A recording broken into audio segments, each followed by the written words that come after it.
प्रिय दर्शकों, Hurkaru times channel में आपका फिर से स्वागत है। लास्ट एपिसोड में हमने एक टर्म डॉक्टर साहब ने एक्सप्लेन की थी, वो थी फ्लावरिंग इंडिविजुअलिटी। और डॉक्टर साहब हमने एक वर्ड थे जो स्वधर्म और परधर्म, आपने उनको भी एक्सप्लेन किया था। तो डॉक्टर साहब मैं इस बार एक वर्ड है अधर्म, जो हम अक्सर यूज़ करते हैं। आप डॉक्टर साहब इसके बारे में थोड़े अपने जो आपके मन में है इसके बारे में बताइए कुछ। प्यारे दर्शकों, आप सबके भीतर स्व प्रकाशमान ज्योत को डॉक्टर सांझ का प्रणाम। सपनी तुसी आज जो क्वेश्चन रेज किया अधर्म दे नाल रिलेटेड, मेरे ख्याल दे विच कि मनुख जाति का सवाल ही है। एंटायर मैनकाइंड दे वास्ते अगर कोई सवाल है, that is this how to differentiate between authentic religion and this pseudo religion. Unfortunately, 19वीं and 20वीं सदी ਦੇ ਵਿੱਚ ਜੋ ਕੁਝ ਵੀ ਨਵੀਂ science and technology and particularly ਨਵੀਂ ਸਾਈਕੋਲੋਜੀ ਐਂਡ ਲਿਟਰੇਚਰ ਆਇਆ, ਉਹਦੇ ਵਿੱਚ ਮਾਰਕਸਿਜ਼ਮ ਦਾ ਬਹੁਤ ਇੰਪੋਰਟੈਂਟ ਰੋਲ ਹੈ। ਕਾਰਲ ਮਾਰਕਸ ਦਾ ਬਹੁਤ ਇੰਪੋਰਟੈਂਟ योगदान है। वैस्ट दे विच कार्ल मार्क्स एंड भारत दे विच डॉक्टर अंबेडकर बराबर दे जीनियस के। आई विल से कि these people both were the intellectual giants. इतनी उन्हां पास शार्प इंटलेक्ट सी, बुद्धि सी, एंड वो एप्रीशिएट करनी बन गया। बट अनफॉर्चुनेटली चलो डॉक्टर अंबेडकर तो क्योंकि प्रॉपर समझ वो भी नहीं डिवेलप कर सके धर्म के प्रति, एंड एक बाकी इज़म के विचों निकले हुए कम्युनल सैक्ट्स नूं ही उन्होंने अडॉप्ट कर लिया। वो कदे सिक्स कम्युनल सैक्ट नूं अडॉप्ट करने की कोशिश सोचते सके, कदे इस्लाम धारण करने की कोशिश करते सके, अखीर ते उन्होंने बुद्धिज़म नूं अडॉप्ट कर लिया। हुण तुसीं देखो कि आपां कई अपने पिछले एपीसोड दे विच ये चीज़ पेश कर चुके हाँ कि जो कम्युनल सैक्ट्स ने, इन्हां दा धर्म नाल कोई वास्ता नहीं, क्योंकि धर्म की डेफिनेशन दे विच एक जो बुनियादी चीज़ है वो है लव, प्यार। अगर कम्युनल सैक्ट्स की सारी इन्हां दी पॉलिटिक्स दूसरे प्रति नफरत पैदा करती हैगी आ, तो किधरले धर्म होए ये? अगर ये नफरत नूं जन्म दिंदे ने, वायलेंस नूं जन्म दिंदे ने, क्रोध पैदा करते ने, तलवारां निकल आउंदियां ने, एंड एक दूसरे का कतलेआम शुरू हो जाता हैगा, तो इहदा कोई धर्म नाल की वास्ता होया? जो कुछ इस्लामिक वर्ल्ड दे विच हो रहा, इहदा कोई धर्म नाल वास्ता है? जो कुछ even western country which Marxism के नाम हेठां भी हो रहा, चलो कार्ल मार्क्स ने तो कहता कि धर्म एक ओपीयम है, जिहड़ा कि लोकां नूं मतलब कि बेहोश करने वास्ते ये जहर दित्ती जाती है। ना तो कार्ल मार्क्स नूं पता सी कि व्हाट इज ऑथेंटिक रिलीजन, तो ना ही डॉक्टर अंबेडकर नूं पता सगा। अगर इन्हां दोनों इंटलैक्चुअल जायंट्स नूं कॉन्शियस एवोल्यूशन की कोई जानकारी हुंदी कि जो कुछ बोल रहे ने वो किहड़े केंद्र तो बोल रहे ने, वो किहड़ी शक्ति है जिहड़ी उन्हां नूं इतना ज्ञान दे रही हैगी है, इतना बुलवा रही हैगी है, उस केंद्र वाल, उस शक्ति वालों लोग मुड़े ही नहीं, वो बारों बार ही तुरी फिरी गए। नतीजा निकलिया कि कार्ल मार्क्स ने एक इहो जिहा मैनीफेस्टो दे दिता, कम्युनिस्ट मैनीफेस्टो, जिहड़ा एक टोटली निगेशन कर दी कि there is no consciousness.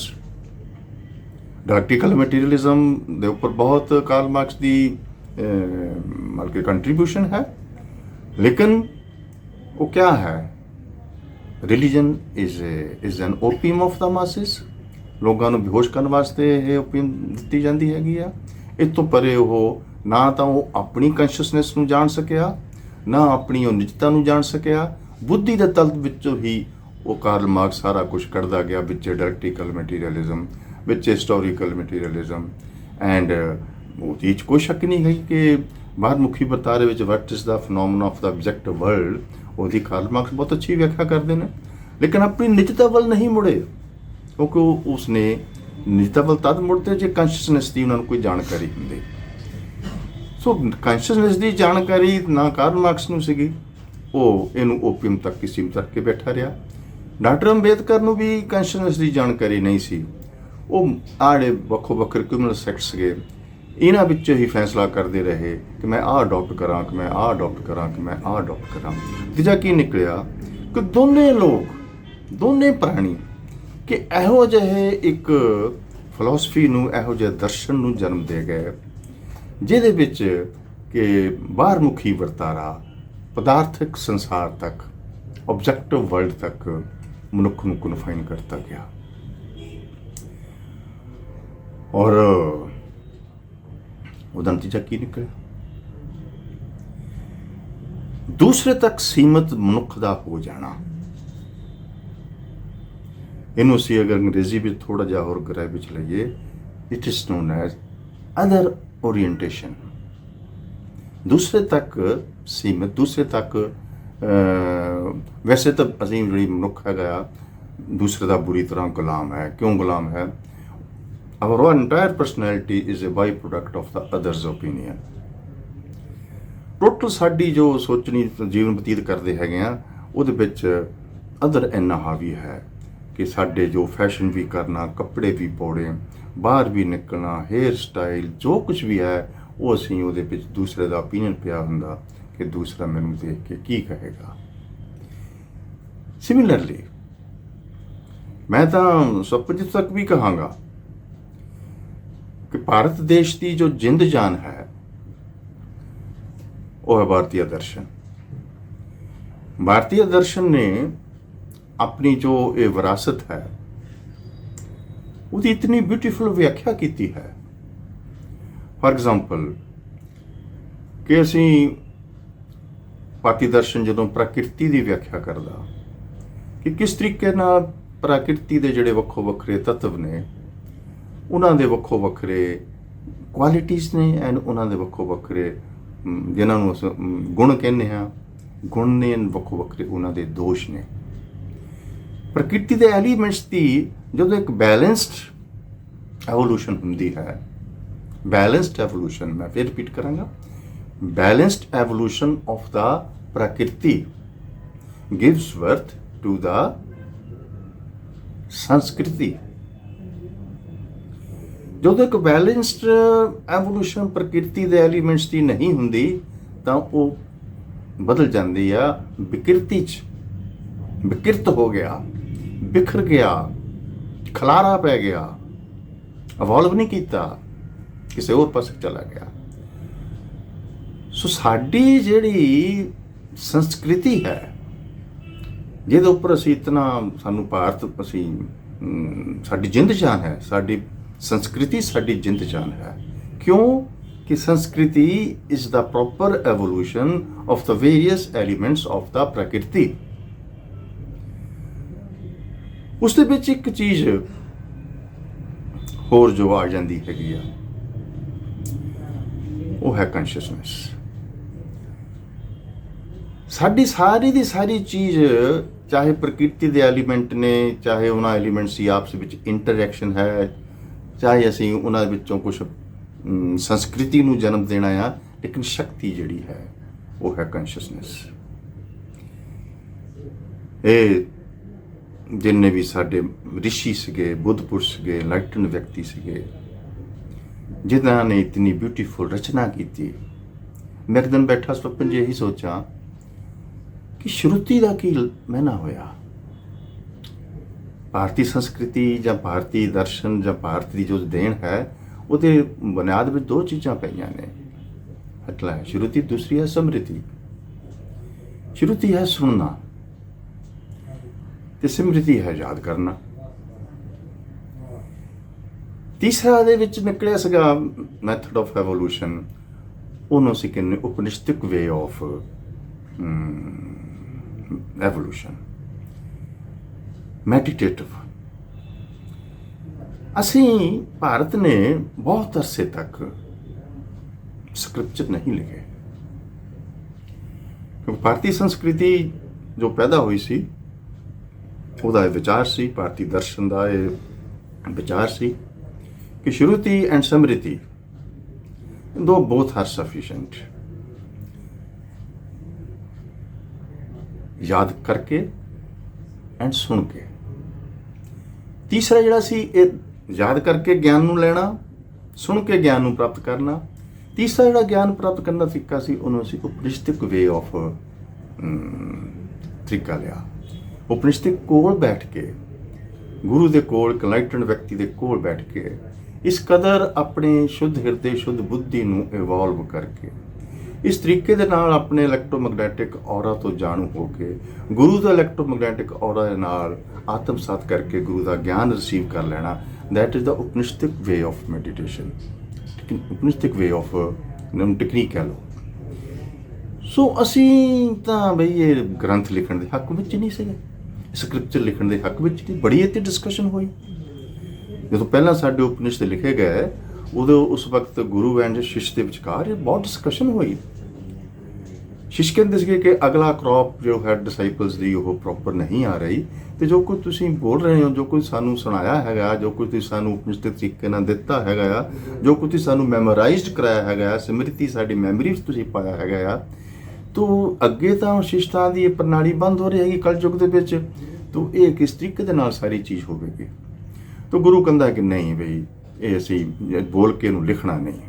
Movement ਇਹਨੂੰ ਸਕ੍ਰਿਪਚਰ ਦਾ ਰੂਪ, ਪਹਿਲੀ ਗੱਲ ਤਾਂ ਹੈਗੀ ਆ ਕਿ ਜੋ ਕੁਝ ਅਸੀਂ ਜਾਣਦੇ ਹਾਂ ਇਸ ਕੰਸ਼ੀਅਸਨੈਸ ਦੀ ਰੀਅਲਾਈਜੇਸ਼ਨ ਦੇ ਪ੍ਰਤੀ ਅਸੀਂ ਬੋਲ ਕੇ ਨਹੀਂ ਦੱਸ ਸਕਦੇ, ਦੱਸਾਂਗੇ ਤਾਂ ਉਹ ਝੂਠ ਹੋਏਗਾ। ਦੂਸਰੀ ਗੱਲ ਪਰ ਜੇ ਬੋਲੇ ਤਾਂ ਇਹਨੂੰ ਲਿਖਿਆ ਗਿਆ, ਲਿਖਤੀ ਰੂਪ ਦੇ ਦਿੱਤਾ, ਗ੍ਰੰਥ ਬਣਾਤੇ, ਇਹ ਗ੍ਰੰਥ ਸ਼ੈਤਾਨ ਦੇ ਹੱਥ ਪੈ ਜਾਣੇ ਆ, ਐਂਡ ਉਹਨੇ ਇਹਨਾਂ ਨੂੰ ਇੱਕ ਐਕਸਪਲਾਇਟੇਸ਼ਨ ਦਾ, ਕਰਪਸ਼ਨ ਦਾ ਆਧਾਰ ਬਣਾ ਕੇ ਮਾਸਟਰ ਦੀ ਐਕਸਪਲਾਇਟੇਸ਼ਨ ਸ਼ੁਰੂ ਕਰ ਦੇਣੀ ਹੈਗੀ ਆ। ਬੁੱਧ ਵੀ ਇਹੀ ਕਹਿੰਦੇ ਨੇ, ਲਾਓਸੇ ਵੀ ਇਹੀ ਕਹਿੰਦਾ। ਲਾਓਸੇ ਦਾ ਜੋ ਤਾਓ ਤੇ ਕਿੰਗ ਹੈ, ਉਹ ਲਿਖਣ ਤੋਂ ਪਹਿਲਾਂ ਕਹਿੰਦਾ ਮੇਰੇ ਪਹਿਲੇ ਪੇਜ ਤੇ ਲਿਖੋ, ਜੋ ਕੁਝ ਮੈਂ ਜਾਣਿਆ ਮੈਂ ਨਹੀਂ ਦੱਸ ਸਕਦਾ, ਜੋ ਕਿ ਮੈਂ ਦੱਸਣ ਚੱਲਿਆ ਝੂਠ ਆ। ਸੋ ਉਹ ਜੋ ਚੀਜ਼ ਹੈ ਜਿਹਨੂੰ ਕਬੀਰ ਗੂੰਗੇ ਦਾ ਗੁੜ ਕਹਿੰਦੇ ਨੇ, ਉਹ ਕੰਸ਼ੀਅਸਨੈਸ ਦੀ ਜੋ ਰੀਅਲਾਈਜੇਸ਼ਨ ਹੈ। ਸਾਡੀ ਸਾਰੀ ਭਾਰਤੀ ਵਿਰਾਸਤ ਇੱਥੇ ਖੜੀ ਹੈ। ਬਟ ਅਨਫੋਰਚੂਨੇਟਲੀ ਸਾਡੇ ਕੋਲ ਪਹਿਲਾ ਜੋ ਕਲਯੁੱਗ ਦੇ ਵਿੱਚ ਗੜਬੜ ਹੋਈ, ਉਹ ਹੋਈ ਕਿ ਜਦੋਂ ਅਸੀਂ ਇਨ ਦੀ ਬਿਗਨਿੰਗ ਉਪਨਿਸ਼ਦਾਂ ਨੂੰ ਅਸੀਂ ਗ੍ਰੰਥਾਂ ਦਾ ਰੂਪ ਦਿੱਤਾ, ਤਾਂ ਉੱਥੋਂ ਹੀ ਸਾਰਾ ਪੌੜਾ ਪੈ ਗਿਆ। 1000 ਸਾਲ ਦਾ ਸਮਾਂ ਹੋਵੇਗਾ ਕਿ ਜਦੋਂ ਇਹ ਰਿਟਨ ਸਕ੍ਰਿਪਚਰਸ ਆਏ, ਉਸ 1000 ਸਾਲ ਦੇ ਵਿੱਚ ਮਹਾਵੀਰ ਜੈਨ ਆ ਗਿਆ, ਜੈਨਿਜ਼ਮ ਆ ਗਿਆ, ਬੁੱਧਿਜ਼ਮ ਆ ਗਿਆ। ਜੈਨ ਐਂਡ ਬੁੱਧਿਜ਼ਮ ਨੇ ਇਹਨਾਂ ਸਾਰੇ ਸਕ੍ਰਿਪਚਰਸ ਨੂੰ, ਵੇਦਾਂ ਨੂੰ, ਉਪਨਿਸ਼ਦਾਂ ਨੂੰ, ਸ਼ਰੂਤੀਆਂ ਨੂੰ, ਸਿਮਰਤੀਆਂ ਨੂੰ, ਪੁਰਾਣਾਂ ਨੂੰ ਕੰਪਲੀਟ ਨੈਗੇਸ਼ਨ ਕੀਤੀ। ਕਿਉਂ ਨੈਗੇਸ਼ਨ ਕੀਤੀ? ਕਿ ਇਹ ਜੋ ਹਿੰਦੂ ਪੁਜਾਰੀ ਜਮਾਤ ਹੈ, ਇਹ ਉਸਦੇ ਹੱਥ ਵਿੱਚ ਇੱਕ ਟੂਲ ਬਣ ਗਿਆ, ਇੰਸਟਰੂਮੈਂਟ ਬਣ ਗਿਆ ਟੂ ਐਕਸਪਲਾਇਟ ਦਾ ਮਾਸਸ। ਸੋ ਮਹਾਵੀਰ ਨੇ ਐਂਡ ਗੌਤਮ ਬੁੱਧ ਨੇ ਉਹਦੀ ਕੰਪਲੀਟ ਨੈਗੇਸ਼ਨ ਕੀਤੀ। ਬਟ ਉਸ ਨੈਗੇਸ਼ਨ ਤੋਂ ਬਾਅਦ ਕੀ ਹੋਇਆ? ਅਸੀਂ ਪੜ੍ਹਦੇ ਹਾਂ, ਸੁਣਦੇ ਵੀ ਹੈਗੇ ਹਾਂ ਕਿ Jainism, Mahavir was deadly against Hindu scriptures particularly. ਉਹ ਤਾਂ ਭਗਵਾਨ, ਅਸੀਂ ਉਹਨਾਂ ਨੂੰ ਸੰਪੂਰਨ ਅਵਤਾਰ ਕਹਿੰਦੇ ਹੈਗੇ ਆ, ਉਹ ਪਤਾ ਨਹੀਂ ਕਿਹੜੇ ਨਰਕ 'ਚ ਉਹਨਾਂ ਨੂੰ ਭੇਜਦੇ ਆ। ਸਿਮਿਲਰਲੀ ਭਗਵਾਨ ਬੁੱਧ ਵੱਲੋਂ ਇਸ ਚੀਜ਼ ਦੀ ਨੈਗੇਸ਼ਨ ਹੋਈ। ਪਰ ਚਾਹੇ ਜੈਨਿਜ਼ਮ ਹੈ ਚਾਹੇ ਬੁੱਧਿਜ਼ਮ ਹੈ, 200-250 ਸਾਲ ਉਹਨਾਂ ਦੇ ਉਹਨੇ ਜੋ ਬੋਲਿਆ ਤੇ ਉਹਨਾਂ ਦੇ ਸ਼ਿਸ਼ ਨੇ ਆ ਕੇ ਉਹਦੀ ਰਚਨਾ ਕਰਤੀ, ਉਹਦੇ ਸਕ੍ਰਿਪਚਰ ਬਣ ਗਿਆ। ਉਹ ਸਕ੍ਰਿਪਚਰ ਦੇ ਨੂੰ ਸਾਂਭਣ ਵਾਲੀ ਉੱਦਾਂ ਦੀ ਹੀ ਪੁਜਾਰੀ ਜਮਾਤ ਆ ਗਈ ਜਿੱਦਾਂ ਦੀ ਪੁਜਾਰੀ ਜਮਾਤ ਹਿੰਦੂਆਂ ਪਾਸ ਸੀਗੀ, ਕਿਉਂਕਿ ਗਰਾਵਟ ਦਾ ਸਮਾਂ ਸੀਗਾ, ਡਾਊਨਫਾਲ ਦਾ ਸਮਾਂ ਸੀਗਾ। ਚਲੋ ਉਸ ਤੋਂ ਬਾਅਦ ਕ੍ਰਿਸਚੈਨਿਟੀ ਆਈ, ਇਸਲਾਮ ਆਇਆ। ਦੋਵਾਂ ਨੇ ਆਪਣੇ ਸਕ੍ਰਿਪਚਰ ਲੈਣ ਦੇ, ਉਹਨਾਂ ਸਕ੍ਰਿਪਚਰ ਨਾਲ ਜੁੜੇ ਹੋਏ ਇਹ ਇੰਡੀਵਿਜੂਅਲ ਪ੍ਰੋਫਿਟ ਹੋ ਗਏ ਤੇ ਇੰਡੀਵਿਜੂਅਲ ਸਕ੍ਰਿਪਚਰ ਹੋ ਗਏ, ਤੇ ਇਹਨਾਂ ਦੀ ਆਪੋ ਆਪਣੀ ਪੁਜਾਰੀ ਜਮਾਤ ਹੋ ਗਈ। ਇੱਦਾਂ ਹੀ 15ਵੀਂ 16ਵੀਂ ਸਦੀ ਦੇ ਵਿੱਚ ਭਗਤੀ ਲਹਿਰ ਦੀ ਪੀਕ ਹੈ, ਉਹਦਾ ਜੋ ਨਿਚੋੜ ਹੈ, ਜੋ ਅਸੀਂ ਕਹਾਂਗੇ ਕਿ ਮਿਡੇਵਲ ਈਰਾ ਵਿੱਚ ਕੋਈ 1000 ਤੋਂ ਲੈ ਕੇ 17ਵੀਂ 18ਵੀਂ ਸਦੀ ਤੱਕ ਜੋ ਭਗਤੀ ਲਹਿਰ ਦੀ ਇੱਕ ਮੂਵਮੈਂਟ ਹੈ ਹਿੰਦੁਸਤਾਨ 'ਚ, ਜਿਹੜਾ ਇੱਕ ਰੈਵੋਲੂਸ਼ਨ ਹੈ, ਇੱਕ ਉਹ ਬੁੱਧ ਪੁਰਸ਼ਾਂ ਦੀ ਇੱਕ ਬਹੁਤ ਵੱਡੀ ਜਮਾਤ ਹੈ ਜਿਹੜੀ ਕਿ ਇਸ ਸਮੇਂ ਪੈਦਾ ਹੋਈ।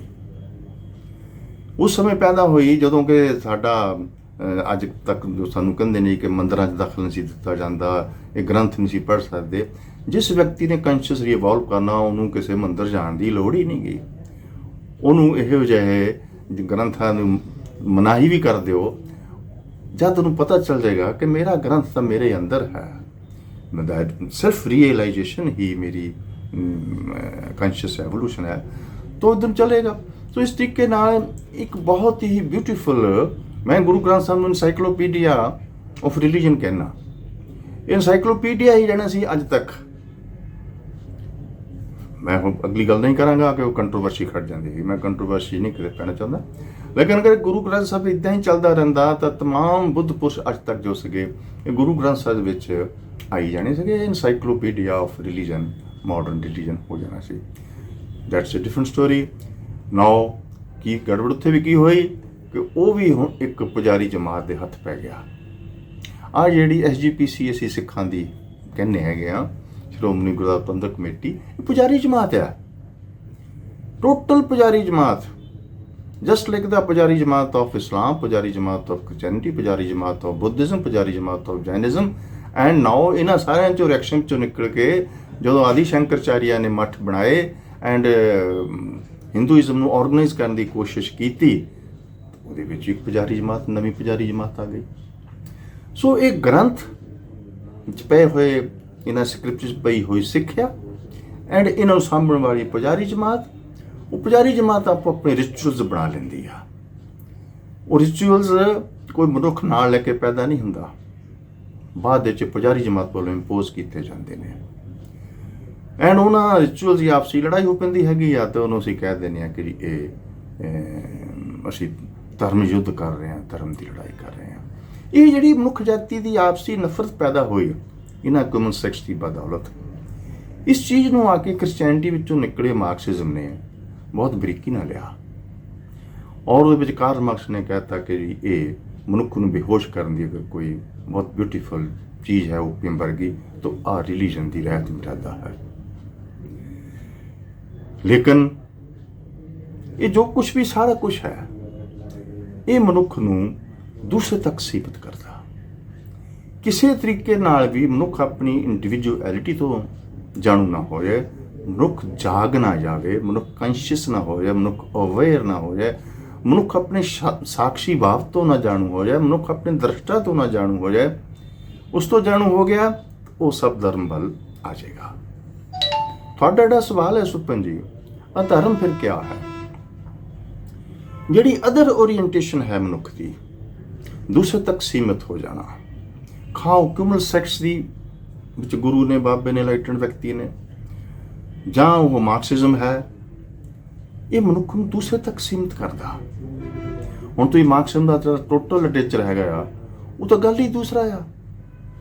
ਇੰਨੇ ਬਿਊਟੀਫੁਲ ਇੰਟੈਲੀਜੈਂਟ ਰਾਈਟਰਸ ਗਰੀਬੀ ਉੱਪਰ ਲਿਖ ਰਹੇ ਨੇ, ਦੂਸਰੇ ਉੱਪਰ ਲਿਖ ਰਹੇ ਨੇ, ਬੈਕਵਰਡਨੈਸ ਉੱਪਰ ਲਿਖ ਰਹੇ ਨੇ, ਆਪ ਵਿੱਚੋਂ ਕਿਤੇ ਨਹੀਂ ਹੁੰਦੇ। ਦੂਸਰੇ ਪ੍ਰਤੀ ਇਤਨੇ ਕੰਸਰਨ ਨੇ, ਆਪਣੇ ਪ੍ਰਤੀ ਕਦੇ ਕੰਸਰਨ ਹੋ ਜਾਓ ਨਹੀਂ, ਕਿਉਂਕਿ ਇਹ ਇੱਕ ਇਹੋ ਜਿਹਾ ਫਿਨੋਮਨਾ ਹੈ, ਹਿਪਨੋਟਿਜ਼ਮ ਹੈ, ਮਨੁੱਖ ਨੂੰ ਬੇਹੋਸ਼ ਕਰਕੇ ਦੂਸਰੇ ਤੱਕ ਸੀਮਿਤ ਕਰ ਦੇਣਾ। ਇਹ ਇੱਕ ਬਹੁਤ ਤਕੜੀ ਹਿਪਨੋਟਿਜ਼ਮ ਹੈ। ਦੂਸਰੇ ਤੱਕ ਜਦੋਂ ਮਨੁੱਖ ਸੀਮਿਤ ਹੋ ਜਾਂਦਾ, ਮੈਂ ਤਾਂ ਜੋ ਸ਼ੁਰੂਆਤ ਗੱਲਬਾਤ ਕੀਤੀ ਸੀਗੀ, ਈਵਨ ਕਿ ਜਿਹੜੇ ਸਾਡੇ ਮੌਜੂਦਾ ਵੀ ਗੁਰੂ ਨੇ, ਸਤਿਗੁਰੂ ਜੱਗੀ ਜੀ ਮਹਾਰਾਜ ਨੇ, ਵੀ ਓਸ਼ੋ ਸੀਗੇ, ਰਵੀ ਸ਼ੰਕਰ ਜੀ ਮਹਾਰਾਜ ਨੇ, ਹੋਰ ਵੀ ਜਿੰਨੇ ਵੀ ਭਾਂਤ ਦੇ ਅਸੀਂ ਗੁਰੂ ਸਾਨੂੰ ਮਿਲ ਰਹੇ ਨੇ, ਡੇਰਿਆਂ ਦੇ ਵਿੱਚ ਵੀ ਬਾਬੇ ਮਿਲ ਰਹੇ ਨੇ, ਮੇਰੀ ਤਾਂ ਉਹਨਾਂ ਨੂੰ ਇੱਕ ਅਪੀਲ ਹੈ ਕਿ ਵੀ ਤੁਸੀਂ ਇੱਥੇ ਬੈਠੇ ਹੋ ਮਨੁੱਖ ਨੂੰ ਸਵੈ ਧਰਮ ਤੋਂ ਜਾਣੂ ਕਰਵਾਉਣ ਲਈ, ਕਿ ਲੋਕੋ ਜੋ ਤੁਸੀਂ ਮੇਰੇ ਪਾਸ ਆਉਂਦੇ ਹੋ, ਮੈਨੂੰ ਮੰਨਦੇ ਹੋ, ਪੂਜਦੇ ਹੋ, ਮੈਂ ਤੁਹਾਨੂੰ ਇੱਕ ਦੱਸ ਰਿਹਾ, ਅਵੇਅਰਨੈਸ ਦੀ ਕੁੰਜੀ ਦੇ ਰਿਹਾ, how to become conscious, how to evolve consciously, how to know your own centre. ਆਪਣੀ ਨਿਜਤਾ ਨੂੰ ਪ੍ਰਚਾਰ ਇਹੀ ਕਰਦੇ ਨੇ ਸਾਰੀ ਗੱਲਬਾਤ। ਯੋਗ ਪ੍ਰਾਣਾਯਾਮ ਵੀ ਦੱਸਦੇ ਨੇ, ਮੈਡੀਟੇਸ਼ਨ ਟੈਕਨੀਕ ਵੀ ਦੱਸਦੇ ਨੇ, ਲੇਕਿਨ ਕਦੇ ਉਹਨਾਂ ਨੂੰ ਇਹ ਨਹੀਂ ਕਹਿੰਦੇ ਕਿ ਜਾਓ ਹੁਣ ਲੱਭੋ ਜਾ ਕੇ, ਆਪਣੀ ਮਿਹਨਤ ਖੁਦ ਕਰੋ। ਕਿਉਂਕਿ ਇਹ ਜੋ ਸੱਚ ਦਾ, ਇੰਡੀਵਿਜੂਅਲਿਟੀ ਦਾ ਅਨੁਭਵ ਹੈ, ਰੀਅਲਾਈਜੇਸ਼ਨ ਹੈ, ਇਹ ਮੇਰਾ ਆਪਣਾ ਆ, ਸ਼ਿਸ਼ ਦਾ ਆਪਣਾ ਹੋਏਗਾ। ਗੁਰੂ ਦਾ ਅਨੁਭਵ ਸ਼ਿਸ਼ ਦਾ ਅਨੁਭਵ ਨਹੀਂ ਹੋ ਸਕਦਾ। ਸ਼ਿਸ਼ ਨੇ, ਡਿਸਾਈਪਲ ਨੇ ਆਪਣਾ ਅਨੁਭਵ ਖੁਦ ਕਰਨਾ ਆ, ਖੋਜ ਕਰਕੇ ਕਰਨਾ ਆ, ਮਿਹਨਤ ਕਰਕੇ ਕਰਨਾ ਆ। ਬਣੀਆਂ ਚੀਜ਼ਾਂ ਜੋ ਅਸੀਂ ਰਿਚੁਅਲਸ ਲੱਭਦੇ ਆ, ਜਾਂ ਗੁਰੂ ਆਸ਼ੀਰਵਾਦ ਦੇ ਦੇਗਾ ਜਾਂ ਸ਼ਕਤੀਪਾਤ ਕਰ ਦੇਗਾ ਤਾਂ ਗੱਲਬਾਤ ਹੋ ਜਾਏਗੀ, ਨੋ। ਇੱਕ ਐਸੀ ਖੋਜ ਹੈ ਇਹ ਜਿਹਦੇ ਉੱਪਰ ਅਸੀਂ ਪੂਰੀ ਤਰ੍ਹਾਂ ਜਾਗਣਾ ਆ। ਸੋ ਸਾਰੀ ਚੀਜ਼ ਨੂੰ ਆਪਣੇ ਤੱਕ ਤਾਂ ਇਹ ਸਮਾਜ, ਕਲਚਰ, ਆਬਜੈਕਟਿਵਿਟੀ, ਚਾਹੇ ਉਹ ਮਾਰਕਸਵਾਦ, ਚਾਹੇ ਕਮਿਊਨਿਜ਼ਮ ਹੈ, ਚਾਹੇ ਕਮਿਊਨਲ ਸੈਕਟਸ ਨੇ, ਚਾਹੇ ਪੰਥ ਦੇ ਗੁਰੂ ਨੇ, ਹਰ ਇੱਕ ਦੀ ਕੋਸ਼ਿਸ਼ ਇਹੀ ਹੈ ਕਿ ਮਨੁੱਖ ਆਪਣੇ ਵੱਲ ਨਾ ਕਿਤੇ ਮੁੜ ਜਾਵੇ। ਆਪਣੀ ਉਹਨਾਂ ਦੀ ਇੱਕ ਕਿਸਮ ਦੀ ਦੁਕਾਨਦਾਰੀ ਕਹਿ ਲਓ, ਹਾਂਜੀ। ਤੋ ਇਹ ਜਦੋਂ ਵੀ ਇਸ ਪ੍ਰਕਾਰ ਦਾ ਫੈਨੋਮਨਾ ਹੋਵੇਗਾ ਕਿ ਅਸੀਂ ਮਨੁੱਖ ਨੂੰ, ਚਾਹੇ ਮਾਰਕਸਿਜ਼ਮ ਹੈ, ਚਾਹੇ ਕਮਿਊਨਲ ਸੈਕਟਸ ਨੇ, ਚਾਹੇ ਗ੍ਰੰਥ ਨੇ, ਚਾਹੇ ਗੁਰੂ ਨੇ, ਚਾਹੇ ਸਕਾਲਰਸ ਨੇ, ਜਦੋਂ ਅਸੀਂ ਇਹ ਸਾਰੀ ਦੀ ਸਾਰੀ ਚੀਜ਼ ਬਣਾ ਦਿੰਦੇ ਹੈਗੇ ਆ, ਦੈਟ ਇਜ਼ ਅਦਰ ਓਰੀਐਂਟਡ, ਦੂਸਰੇ ਤੱਕ ਸੀਮਤ ਮਨੁੱਖ ਨੂੰ ਕਰਨ ਤੋਂ ਵੱਡੀ ਸਲੇਵਰੀ ਕੋਈ ਨਹੀਂ, ਇਹ ਤੋਂ ਵੱਡੀ ਮੌਤ ਕੋਈ ਨਹੀਂ। ਅਗਰ ਮੌਤ ਤੋਂ ਵੀ ਖਤਰਨਾਕ ਕੋਈ ਚੀਜ਼ ਹੈ, ਉਹ ਦੂਸਰੇ ਤੱਕ ਸੀਮਿਤ ਹੋ ਜਾਣਾ, ਦੂਸਰੇ ਨੂੰ ਫੋਲੋ ਕਰਨਾ। ਦੂਸਰਾ ਪ੍ਰਭੂ ਨੇ ਬਣਾਇਆ ਯੂਟਿਲਿਟੇਰੀਅਨ ਵਰਤਣ ਵਾਸਤੇ, ਉਹਦਾ ਗੁਲਾਮ ਬਣਨ ਵਾਸਤੇ ਨਹੀਂ। ਸੋ ਇਸ ਲਈ ਜਿਹੜੀ ਬੇਸਿਕ ਚੀਜ਼ ਹੈ ਉਹ ਸਮਝਣੀ ਇਹ ਪਵੇਗੀ ਕਿ ਜਦੋਂ ਮਨੁੱਖ ਅਦਰ ਓਰੀਐਂਟਡ ਹੋ ਜਾਏਗਾ ਤਾਂ ਉਹ ਅਧਰਮ ਵਿੱਚ ਪ੍ਰਵੇਸ਼ ਕਰੇਗਾ, ਨੀਚੇ ਗਿਰੇਗਾ। ਪਰਧਰਮ, ਅਦਰ ਓਰੀਐਂਟੇਸ਼ਨ ਕਿਆ ਹੈ? ਪਰਧਰਮ। ਪਰਧਰਮ ਤੱਕ ਸੀਮਿਤ ਹੋ ਜਾਣਾ ਮਨੁੱਖ ਨੂੰ ਅਧਰਮ ਵਿੱਚ ਲੈ ਜਾਂਦਾ, ਐਂਡ ਅਧਰਮ ਮੌਤ ਤੋਂ ਵੀ ਪੈੜਾ। ਇਸ ਤੋਂ ਵੱਡਾ ਪਾਪ ਕੋਈ ਨਹੀਂ, ਇਸ ਤੋਂ ਵੱਡੀ ਦੁੱਖ ਕੋਈ ਨਹੀਂ, ਐਂਗੁਸ਼ ਕੋਈ ਨਹੀਂ। ਕੰਟਰੇਰੀ ਟੂ ਇਟ, ਜਦੋਂ ਮਨੁੱਖ ਨੂੰ ਆਪਣੇ ਸਵੈ ਧਰਮ ਦਾ ਪਤਾ ਚੱਲਦਾ, ਆਪਣੀ ਨਿਜਤਾ ਦਾ ਪਤਾ ਚੱਲਦਾ ਕਿ ਮੇਰਾ ਅਸਲੀ ਧਰਮ ਤਾਂ ਮੇਰੇ ਅੰਦਰ ਹੀ ਹੈ। ਉਹ ਨਾਨਕ ਜਿਸ ਨੂੰ ਕਹਿੰਦੇ ਨੇ ਆਪਣਾ ਮੂਲ ਪਹਿਚਾਣ। ਕੌਣ ਮੂਲ ਪਹਿਚਾਣਦਾ? ਕੋਈ ਮੂਲ ਨਹੀਂ ਪਹਿਚਾਣਦਾ। ਮੂਲ ਪਹਿਚਾਣ ਜਦੋਂ ਵਿਅਕਤੀ ਚੱਲੇਗਾ ਤਾਂ ਉਹ ਆਪਣੀ ਇੰਡੀਵਿਜੂਅਲਿਟੀ ਤੋਂ ਜਾਣੂ ਹੋਵੇਗਾ। ਇੱਕ ਨਿੱਕਾ ਜਿਹਾ ਜੋ ਸ਼ਬਦ ਹੈ ਰਜ਼ਾ, ਹੁਕਮ ਰਜ਼ਾਈ ਚੱਲਣਾ, ਨਾਨਕ ਲਿਖਿਆ ਨਾਲ। ਤੇਰੀ ਰਜ਼ਾ ਦੇ ਵਿੱਚ, ਜਿਵੇਂ ਆਪਣੇ ਭਗਵਾਨ ਜੀਸਸ ਕਹਿੰਦੇ ਨੇ ਕਿ ਜੋ ਤੇਰੀ ਮਰਜ਼ੀ ਸੋ ਮੇਰੀ ਮਰਜ਼ੀ, ਹੁਕਮ ਰਜ਼ਾਈ ਚੱਲਣਾ, ਨਾਨਕ ਲਿਖਿਆ ਨਾਲ। ਰਜ਼ਾ ਦੀ ਸਮਝ ਨਹੀਂ ਆਉਂਦੀ। ਕਿਹਦੀ ਰਜ਼ਾ ਹੈ? ਦੂਸਰੇ ਦੀ ਰਜ਼ਾ ਨਹੀਂ ਹੈ। ਜੋ ਅੰਦਰ ਇੱਕ ਸਵੈ ਪ੍ਰਕਾਸ਼ਮਾਨ ਜੋਤ ਹੈ, ਜੋ ਸਦੀਵੀ ਹੈ, ਜੋ ਪਹਿਲਾਂ ਵੀ ਸੀ, ਜੋ ਅੱਗੇ ਵੀ ਰਹਿਣੀ ਹੈ, ਜਿਹਨੂੰ ਕੋਈ ਮੌਤ ਨਹੀਂ ਆਉਂਦੀ, ਉਹ ਸਾਡਾ ਮੂਲ ਹੈ। ਉਸ ਨੂੰ ਦੇ ਨੇੜੇ ਵੀ ਨਹੀਂ ਸਾਨੂੰ ਜਾਣ ਦਿੱਤਾ ਜਾਂਦਾ। ਉਸ ਤੋਂ ਜਾਣੂ ਹੋਣਾ ਹੀ ਸਾਡੀ ਇੰਡੀਵਿਜੂਅਲ ਫਲਾਵਰਿੰਗ ਹੈ। ਜਦੋਂ ਮਨੁੱਖ ਆਪਣੇ ਸਵੈ ਧਰਮ ਤੋਂ ਜਾਣੂ ਹੋ ਜਾਂਦਾ, ਆਪਣੇ ਸਾਖਸ਼ੀ ਭਾਵ ਤੋਂ ਜਾਣੂ ਹੋ ਜਾਂਦਾ, ਦ੍ਰਸ਼ਟਾ ਬਣ ਜਾਂਦਾ, ਤਾਂ ਉਹਦੀ ਜੋ ਅਗਲਾ ਐਵੋਲੂਸ਼ਨ ਦਾ ਫੇਜ਼ ਹੈ, ਅੱਗੇ ਫਿਰ ਮਨੁੱਖ ਨੂੰ ਕੁਝ ਕਰਨਾ ਨਹੀਂ ਪੈਂਦਾ। ਅੱਗੇ ਉਸ ਤੇ ਤਾਂ ਮਾਂ, ਉਹ ਆਲਮਾਈਟੀ ਆਪਣੇ ਆਪ ਹੀ ਚੁੱਕ ਲੈਂਦਾ, ਆ ਜਾ। ਉਸ ਦੇ ਨਾਲ ਜੋ ਮਿਲਾਪ ਹੈ ਪਰਮਾਤਮਾ ਨਾਲ, ਜਿਹਨੂੰ ਅਸੀਂ ਮਿਲਾਪ ਕਹਿੰਦੇ ਹਾਂ, ਆਦਿ ਸ਼ਕਤੀ ਜੋ ਮਾਂ ਬਾਹਾਂ ਖਿਲਾਰ ਕੇ ਬੈਠੀ ਹੈ, 24 ਘੰਟੇ ਉਹ ਬੁਲਾਉਂਦੀ ਹੈ। ਪਰ ਮਨੁੱਖ ਇਹੋ ਜਿਹੀ ਆਪਣੇ ਇਰਦ ਗਿਰਦ ਇੱਕ ਸੈਲਫ ਇੰਪ੍ਰਿਜ਼ਨਮੈਂਟ, ਉਸਾਰ ਲੈਂਦਾ ਹੈਗਾ ਕਿ ਉਹਨੂੰ ਕਹਿੰਦਾ ਕਿ ਮੈਂ ਦੂਸਰੇ ਤੱਕ ਹੀ ਸੀਮਿਤ ਹਾਂ। ਸੋ ਇਸ ਲਈ ਜਿਹੜੀ ਇੰਡੀਵਿਜੂਅਲ ਫਲਾਵਰਿੰਗ ਹੈ, ਨਿਜਤਾ ਹੈ, ਸਵੈ ਧਰਮ ਹੈ, ਇਹਦੇ ਵਿੱਚੋਂ ਅਸਲ ਧਰਮ ਦਾ ਜਨਮ ਹੁੰਦਾ। ਅਥੈਂਟਿਕ ਰਿਲੀਜਨ ਇੱਥੋਂ ਸ਼ੁਰੂ ਹੁੰਦਾ। ਪਰ ਧਰਮ ਦੇ ਵਿੱਚੋਂ ਇਰਰਿਲੀਜਨ ਸ਼ੁਰੂ ਹੁੰਦਾ। ਸਵੈ ਧਰਮ ਦੇ ਵਿੱਚੋਂ ਅਥੈਂਟਿਕ ਰਿਲੀਜਨ ਸ਼ੁਰੂ ਹੁੰਦਾ। ਫੈਸਲਾ ਤਾਂ ਇੰਨਾ ਕਿਆ, ਇਹ ਡਿਸਾਈਡ ਮਨੁੱਖ ਨੇ ਕਰਨਾ ਮੈਂ ਕਿੱਧਰ ਨੂੰ ਜਾਣਾ, ਦੂਸਰੇ ਦਾ ਸਲੇਵ ਬਣਨਾ ਜਾਂ ਮੈਂ ਲਿਬਰੇਟ ਹੋਣਾ। ਇਹਨੂੰ ਭਾਰਤੀ ਦਰਸ਼ਨ ਨੇ ਬਹੁਤ ਸੋਹਣਾ ਲਫ਼ਜ਼ ਵਰਤਿਆ, ਸੰਖਿਆ, ਕਿ ਸਮਝ ਆ ਜਾਏ ਸਫੀਸ਼ੀਐਂਟ ਹੈ।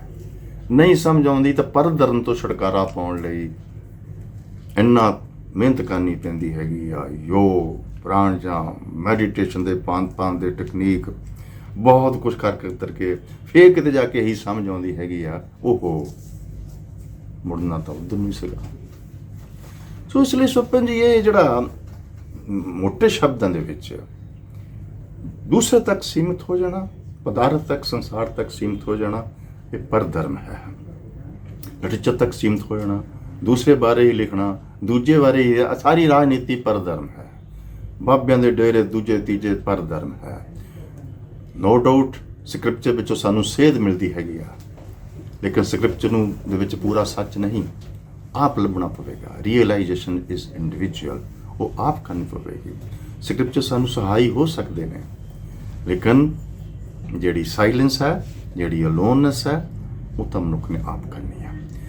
ਸੋ ਮੋਟੇ ਤੌਰ ਦੇ ਉੱਪਰ ਪਰਧਰਮ ਜੋ ਤੁਸੀਂ ਫੋਲੋ ਕਰੋਗੇ ਤਾਂ ਅਧਰਮ ਵਿੱਚ ਪ੍ਰਵੇਸ਼ ਲਾਜ਼ਮੀ ਹੈ, ਜਿਹੜਾ ਕਿ ਮਨੁੱਖ ਜਾਤੀ ਕਰ ਹੀ ਰਹੀ ਆ।